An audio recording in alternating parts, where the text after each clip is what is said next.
Nada mais distante de um comunista ou de um fascista do que um liberal, né? E ele era um liberal a toda prova. Um homem com os valores humanos levados às últimas consequências. Ulisses era, por incrível que pareça, e essa é uma dimensão que as pessoas conhecem pouco, era muito brincalhão. Ele fazia piadas improvisadas fantásticas. Em cada momento que ele fazia um discurso ou ele tomava uma decisão, ele estava desmascarando, dizendo, olha, isso aqui não é democracia. Por mais que ele disse, vamos fazer e tal, isso aqui é ditadura. E democracia é aquilo que a gente vai buscar. Em relação à direta mesmo, o seguinte, se não tivesse sido a persistência dele, eu acho que nós não chegaríamos ao movimento a que chegamos, porque em termos de massa, em termos de o Tancredo só foi possível por causa das diretas, porque, como dizia o doutor Ulisses, o povo está nas ruas. Quem que vai tirá-lo de lá?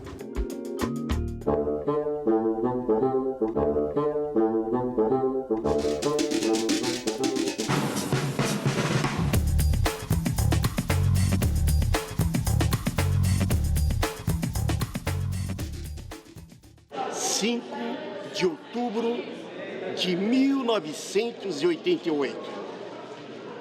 Foi uma data histórica, dia da promulgação da Constituição Cidadã. Daqui, desse plenário, que aliás leva seu nome, o doutor Ulisses, como era carinhosamente chamado, deu um grito de ódio e nojo à ditadura. Gente, primeiro no movimento democrático brasileiro e depois na fundação do PMDB, ele foi um dos heróis da resistência na luta pelo restabelecimento das liberdades democráticas. Os 20 anos da morte de Ulisses Guimarães, o líder da oposição brasileira, é o tema de hoje do programa De Lá Pra Cá. Declaro promulgada o documento da liberdade, da dignidade, da democracia, da justiça social do Brasil. Que Deus nos ajude que isto se cumpra.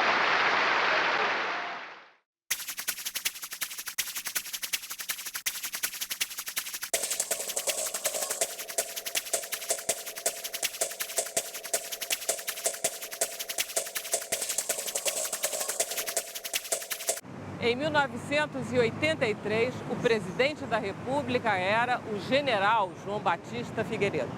O Brasil vivia um longo e lento processo de recuperação das atividades democráticas, mas ainda faltava o principal: eleição direta para presidente da República. Sob a liderança de Ulisses Guimarães, então presidente do PMDB, organizam-se comícios pelas diretas já em todas as capitais do Brasil. O comício aqui do Rio de Janeiro, na Candelária, reuniu mais de 1 milhão de pessoas. O povo voltava às ruas e Ulisses Guimarães foi batizado de Senhor Diretas.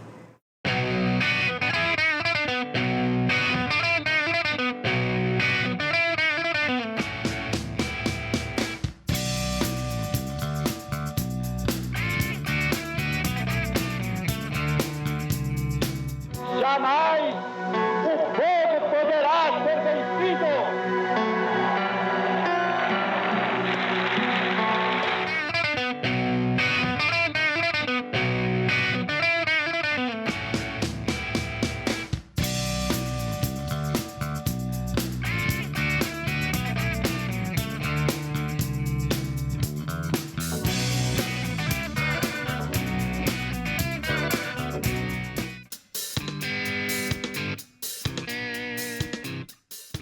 A meu lado, um querido e fraterno amigo, uma pessoa muito especial. A meu lado, o economista, o professor Carlos Lessa. Tudo bem? Tudo bom, amigão. Certinho? Ulisses Guimarães. Ulisses Guimarães. Vamos falar um pouco sobre ele, sobre a importância dele na resistência democrática, enfim. Ulisses Guimarães foi um brasileiro com B maiúsculo. Todas as letras em B maiúsculo. E era uma personalidade extremamente interessante, porque Ulisses Guimarães tinha uma paciência lendária. Foi talvez de todas as pessoas que eu conheci na minha vida, a pessoa que tinha mais paciência. E talvez, e provavelmente, esta tenha sido a principal qualidade dele chefiando a frente que se formou, inicialmente com o nome de MDB, posteriormente com o nome de PMDB, que era uma frente que, do ponto de vista ideológico, abarcava todas as tendências de esquerda, as tendências de centro, as tendências de direita, albergava todas as visões de mundo, religiosos os mais variados, ateus também. E Ulisses tinha, pela sua paciência e o respeito que ele tinha a ouvir o que os outros tinham a dizer, ele conseguiu coordenar a atuação dessa frente colossal.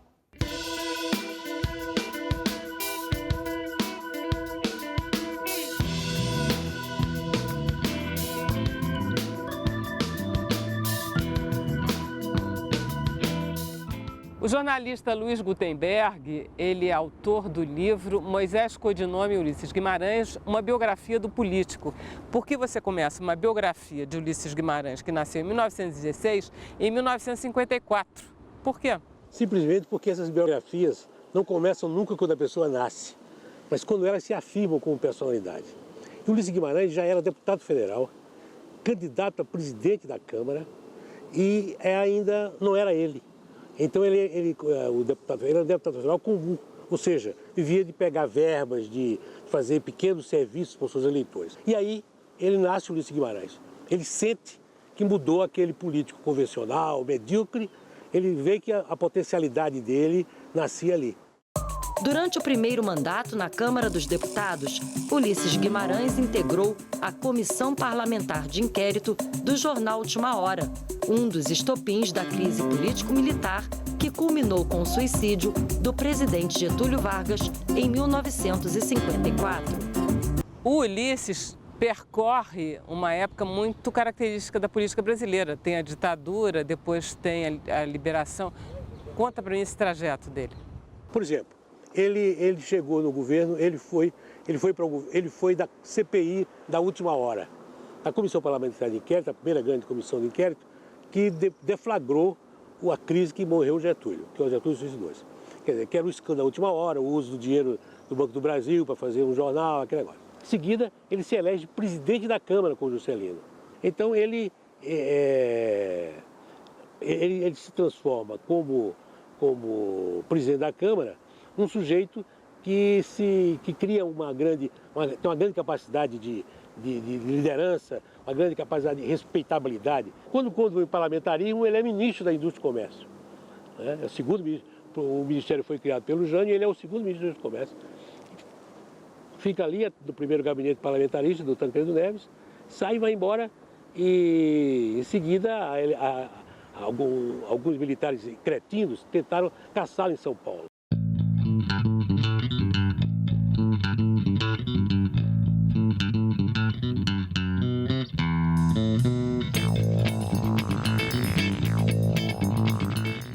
Jorge Basso Moreno é um amigo, é um dos maiores jornalistas que eu conheço. Enfim, é uma pessoa muito querida e muito especial. Tudo bem? Tudo bem. Ô Jorge, tem muita gente que se arvora assim, que ajudou a derrubar a ditadura, não sei o quê. Então, na sua opinião, qual o papel do doutor Ulisses no restabelecimento das liberdades democráticas nesse país? Eu acho que ele teve um papel fundamental. Fundamental porque, na verdade, o doutor Ulisses, ainda que ele tivesse um projeto pessoal que não escondia de ninguém, que tinha o sonho de poder, de ser presidente da República, derrubar a ditadura pela via democrática, e assumir a presidência da República, embora ele tivesse esse projeto, ele pensava sempre no coletivo. Ele presidia um partido que não era partido, era uma frente de oposição. Você tinha, todos os partidos tinham sido proscritos, então o PMDB era chamado desaguadouro nacional de todas aquelas pessoas que lutavam contra a ditadura. Então, ele não podia estabelecer um rumo definido, porque era um fronte, era uma frente de oposição, e você tinha ali pessoas das mais diversas matizes, mas você tinha integrantes do MDB e que eram simpáticos à ditadura.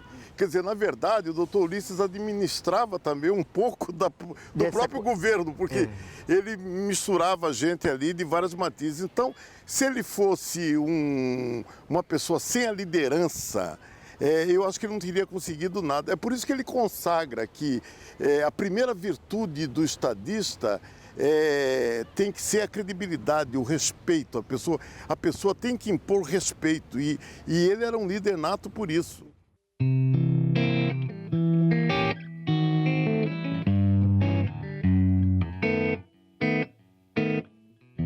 Ulisses Guimarães começou a vida política em 1947 como deputado estadual. Daí para frente ele vai ser deputado federal até o momento da sua morte. Num desses momentos, Miriam Leitão sai da prisão e conhece o Ulisses. Como é que foi esse momento? Quer dizer, o Ulisses não sabe que me conheceu, mas eu o conheci nesse dia. Era um momento dramático, assim, a saída da prisão, e eu estava, além de machucada pelo processo em si, eu estava sem perspectiva, sabe? Eu olhava para frente e eu não vi o fim daquele tormento que era a ditadura. E aí ele começou a anticandidatura. Eu olhava aquilo no jornal, achava estranhíssimo aquilo. Como anticandidato? Quer dizer, ele era candidato e todo mundo sabia que ele não ia ganhar, e ele também sabia, mesmo assim ele permanecia sendo anticandidato. Em 1973, Ulisses Guimarães foi lançado anticandidato à presidência da República como forma de repúdio ao regime militar. Tinha como vice o jornalista Barbosa Lima Sobrinho. A eleição indireta, realizada no dia 15 de janeiro de 1974, deu a vitória, conforme o previsto, à chapa governista, encabeçada pelo general Ernesto Geisel. Ele falava da construção da democracia, ele falava dos valores democráticos, ele falava dessa esperança de a gente conseguir conquistar. Isso me tocou fortemente, porque eu vi que tinha um caminho e eu vi que tinha uma liderança. Foi um momento importante para mim pessoalmente. Então, eu sei o que é a anticandidatura. A anticandidatura foi uma forma de Ulisses viajar pelo Brasil inteiro, dizendo para jovens como eu, ou pessoas mais velhas, ou de qualquer idade, o seguinte: há um caminho, vamos andar por ele. Democracia é a vontade da lei, que é plural e igual para todos, e não a do príncipe, que é unipessoal e desigual para os favorecimentos e os privilégios. Se a democracia é o governo da lei, não só elaborá-la, mas também para cumpri-la, são governo o executivo e o legislativo. O legislativo brasileiro investiu-se das competências dos parlamentos contemporâneos.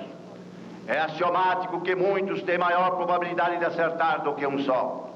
O governo associativo e gregário é mais apto do que o solitário. Eis outro imperativo de governabilidade: a coparticipação e a corresponsabilidade.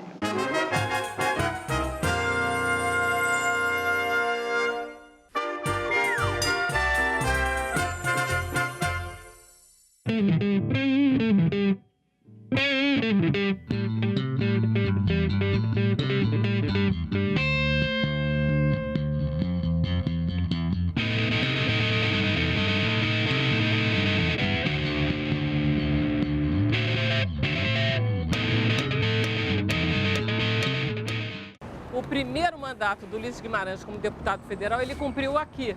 No Rio de Janeiro, Palácio Tiradentes, pertinho aqui da Candelária, onde teve aquele grande comício em 84 das diretas já.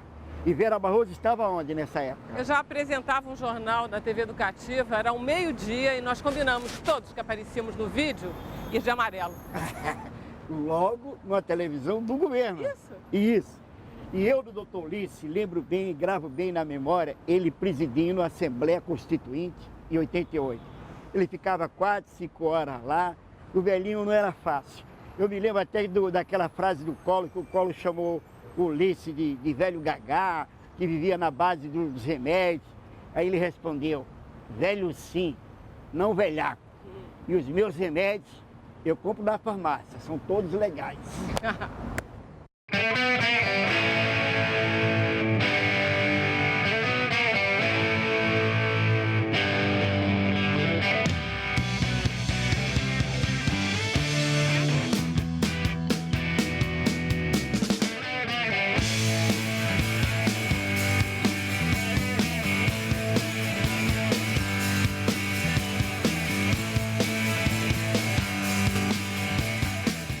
E as diretas? E o papel dele naquele movimento que mobilizou tanta gente, tanta gente? Olha, outra coisa aqui também... Bom, eu acho que de certa forma também a gente não pode ficar vitimando o doutor Ulisses, dizer que ele foi vítima não só da ditadura, como também dos próprios civis que naquele momento queriam fazer algum tipo de arranjo para chegar ao poder. Mas ele começou a campanha da direta, ele sozinho, em Goiânia, fazendo um comício aqui e ali, aí foi crescendo, aí que vieram se somar Lula, Brizola e todos acabaram participando daquele movimento. E ele, como era a pessoa que tinha a tradição de sempre pedir eleição direta, ele tinha mais autoridade que todo mundo no palanque. Então aí é uma coisa gozada que às vezes as pessoas não entendem, falam, como que você pega... uma pessoa que em 84 você tinha todas as principais lideranças do país que depois disputariam a eleição presidencial, todas aquelas pessoas sob o comando dele. E anos depois ele se candidata à presidência da República contra essas pessoas que estavam ao lado dele, e ele é o último lugar, é o lanterninha, né? Quer dizer, essas coisas que não se explicam. Gutenberg, o grande momento político do Ulisses foi no movimento pelas diretas já? Há 3 momentos dele. Que você pode escolher à vontade qual é o mais importante. Mas eu prefiro o movimento pela Frente Liberal, que possibilitou a escolha do Tancredo. Que foi ali que foi aí que desfez um nó da ditadura, né? Quando o mundo civil mostrou-se capaz de se unir e eleger uma pessoa. Aí foi realmente uma trama, ele era o chefe. Teoricamente ele queria ser o presidente. Mas ele deu um jeito, entendeu? Ele renunciou, ele aceitou que não era a vez dele. Ele fez todas as coisas necessárias, né? Ora ele parecia fraco, ora ele parecia generoso, né? Sei que ele juntou todo mundo, catequizou todo mundo e impôs a candidatura do Tancredo, que era mais forte e viável, né? E mostrou que o mundo civil era capaz de realizar uma proeza.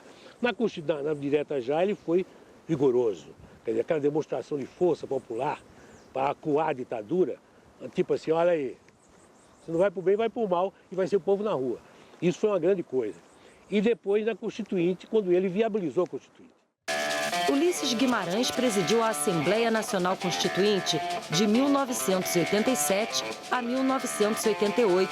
A nova Constituição, na qual Ulisses teve papel fundamental, foi promulgada no dia 5 de outubro de 1988 e chamada por ele de Constituição Cidadã por conta dos avanços sociais incorporados no texto.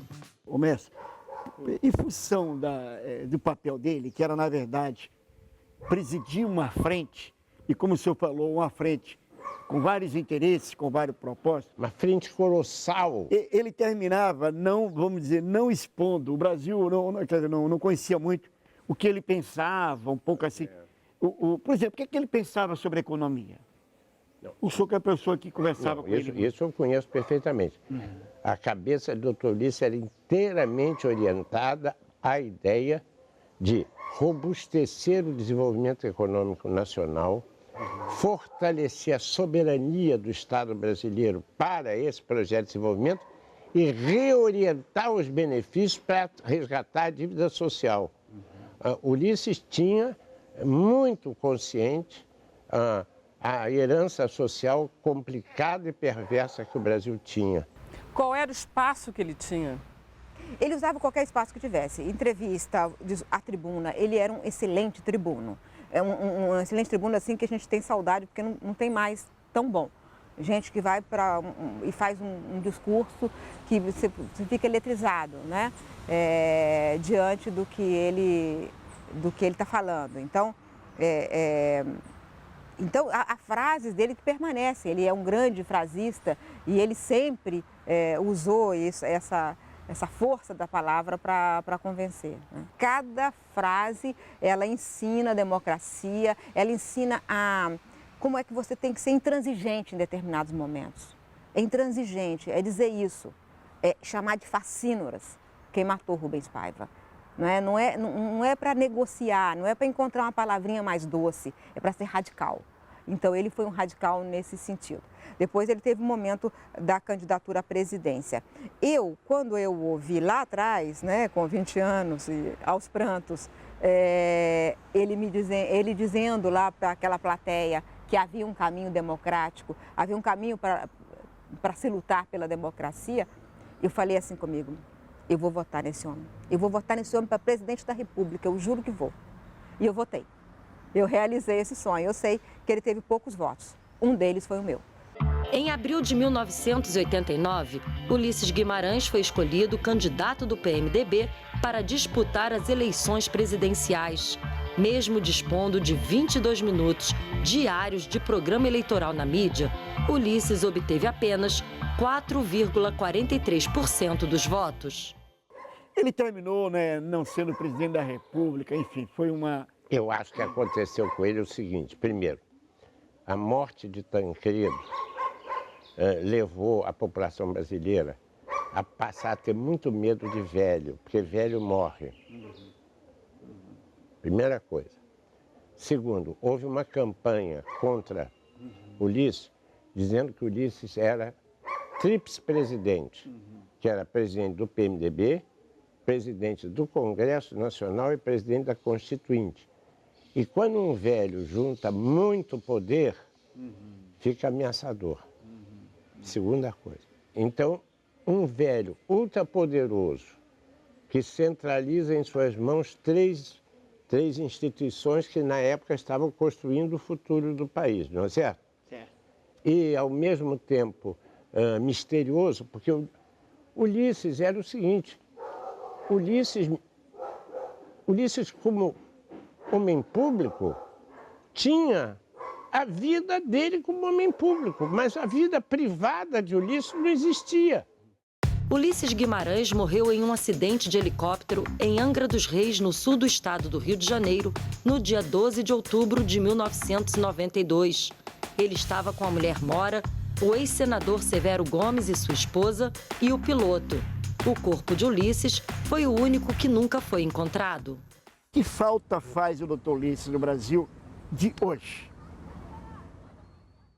Eu olho de um lado assim mais saudosista e quase que emblemático, que é o seguinte: o doutor Ulisses, que eu acompanhei ele, eu já peguei ele no auge, e aí depois ele na planície, quando ele não tinha cargo nenhum, eu ficava admirado no fim da vida. O doutor Ulisses era a única pessoa, o único político que eu vi entrando em restaurante sendo aplaudido. Na campanha eleitoral, eu era assessor de imprensa dele, a gente chegava de madrugada em São Paulo, íamos para uma pizzaria que era reduto do PT, e lá o doutor Ulisses era aplaudido. Quer dizer, o doutor Ulisses, onde entrava, era aplaudido. Então ele tinha essa coisa da reverência popular.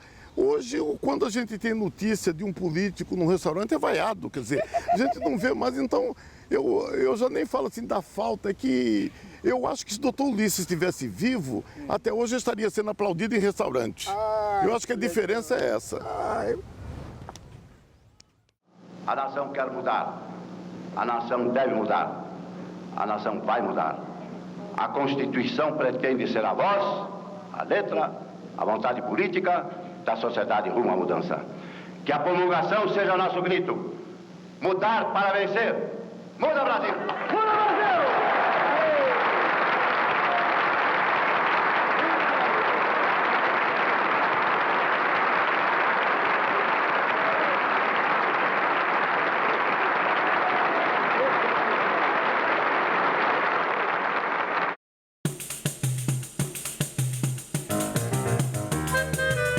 Música